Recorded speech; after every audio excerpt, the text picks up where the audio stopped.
Aku jadi tahu. Aku jadi tahu. Jadi tahu apa? Jadi tahu apa maksud dari peristiwa besar ini. 31 Maret 2021, pukul 3:06.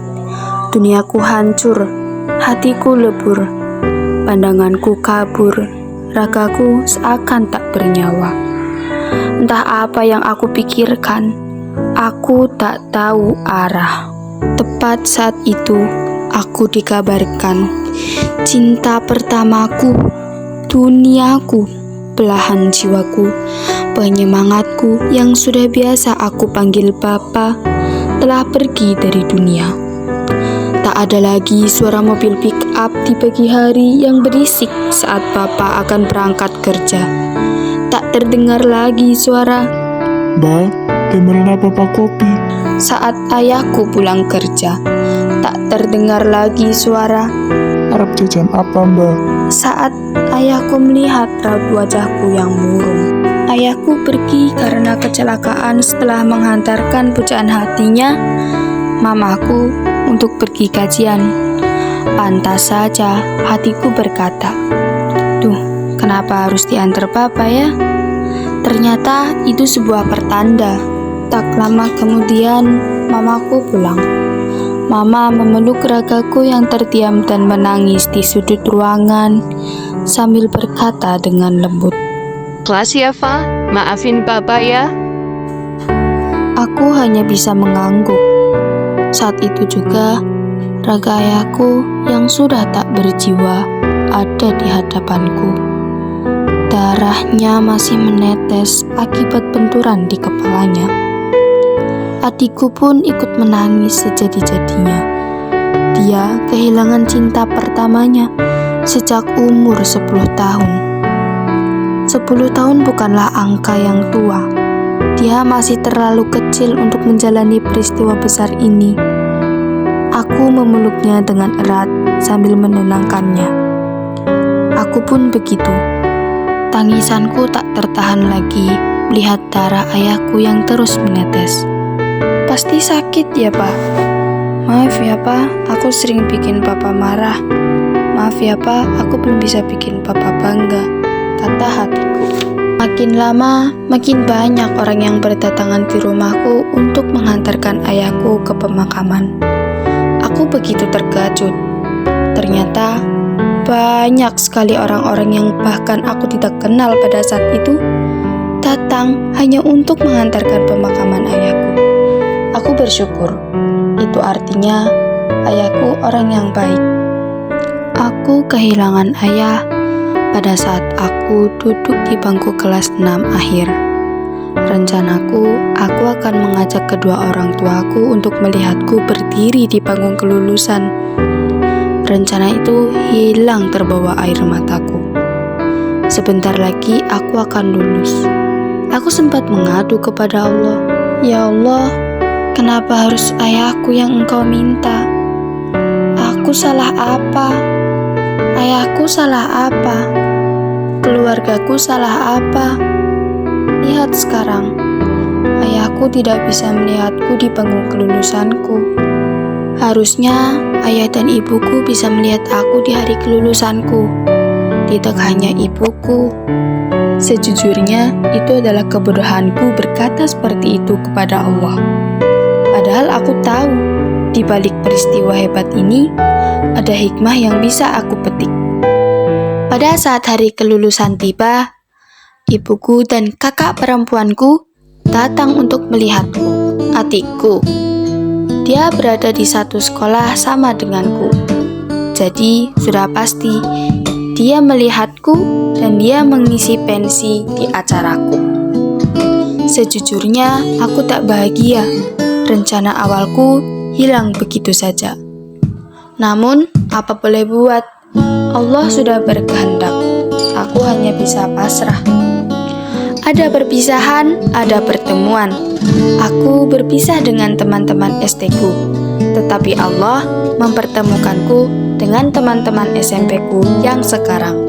Tadinya aku ingin masuk ke pondok, tetapi aku berpikir lagi, ibuku sedang dalam keadaan masa idah.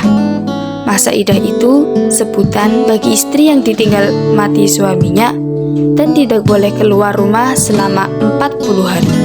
Kakak perempuanku, saat itu ia sedang menjadi tulang punggung di keluargaku untuk sementara. Aku pasrahkan jenjang pendidikanku ke ibuku. Aku kira aku bakal masuk ke SMP negeri. Nyatanya, mamaku mendaftarkanku ke SMP Boarding School Putra Harapan Purwokerto. Ibuku mendaftarkanku ke SMP itu lewat saudara dan guru yang berada di sekitar lingkungan SMP itu. Saat pertama kali aku mendengar nama sekolah itu, yang terbesit di pikiranku adalah sekolah itu berisi orang elit dan siswanya pun anak orang kaya. Sedangkan aku hanya anak yang biasa. Saat aku memasuki kelas 7, dunia memang sedang ada wabah COVID-19 yang membuat semua kegiatan dilakukan di rumah secara online, termasuk pendidikan. Bagaimana bisa aku mengikuti kegiatan belajarku dengan efektif? Laptop tak punya, HP tak secanggih itu. Maksudnya, aku ingat HP ayahku sudah canggih. Aku memakainya untuk belajar. Tak terasa, setengah semester aku habiskan belajarku dengan HP. Sampai pada akhirnya, aku bertemu dengan teman-teman. Kalian apa masih ingat saat aku mengatakan, saat pertama kali aku mendengar nama sekolah itu, yang terbesit di pikiranku adalah sekolah itu berisi orang elit dan siswanya pun anak orang kaya. Ternyata pikiranku tuh salah besar, sangat besar. Teman-temanku tak seburuk apa yang aku pikirkan. Mulai dari itu, hidupku sudah cukup baik dan berwarna karena kedatangan 3 orang gadis yang bernama Aurel, Minty, dan Nadine. Tidak lupa dengan teman-teman kelas yang ada saja cerita dan tingkahnya. Banyak juga peristiwa yang bersejarah untuk kami, seperti fitnah menggores mobil, perselisihan antar teman kelas, didatangin kepala sekolah berulang kali, dan masih banyak yang lainnya. Terlepas dari itu semua, mereka, 24 anak, telah membuat hidupku penuh warna. Yang tadinya berwarna abu-abu, sekarang seperti pelangi yang muncul setelah hujan. Aku hidup dan dibesarkan dengan hebat oleh belahan jiwaku yang abadi. Malaikat tak bersayap yang selalu ada di dalam hatiku. Ibuku. Ibuku wanita yang kuat, hebat, dan bermartabat bagiku. Aku bangga sekali lahir dari perut ibuku. Ibuku selalu berpesan, Kalau kamu mau hidup enak, syukuri hidupmu. Kalau kamu tahu caranya bersyukur, kamu akan hidup tenang walau berjuta-juta masalah mengantri di belakangmu. Ibuku makhluk yang paling sempurna dari semua ciptaannya. Semua ada di ibuku. Aku mau menjadi seperti ibuku. Seperti judul pada cerita ini, aku jadi tahu dengan kepergian ayahku, aku bisa bertemu dengan orang baik. Aku jadi tahu dengan kepergian ayahku, aku menjadi gadis yang kuat. Aku jadi tahu dengan kepergian ayahku, aku bisa menulis cerita ini. Aku jadi tahu seberapa hebatnya ibuku membesarkan anak-anaknya. Aku jadi tahu duniaku masih ada ibu. Aku jadi tahu di balik peristiwa hebat ada sesuatu yang lebih hebat. Aku harap ayahku bisa membaca ini, tapi mustahil. Aku harap ibuku bisa membaca ini, tapi aku malu.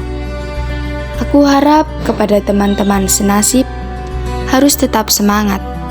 Kamu nggak sendiri. Dan aku berharap, sangat berharap kepada teman-teman yang orang tuanya masih lengkap.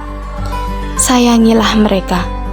Habiskan waktumu dengan kehangatan keluargamu.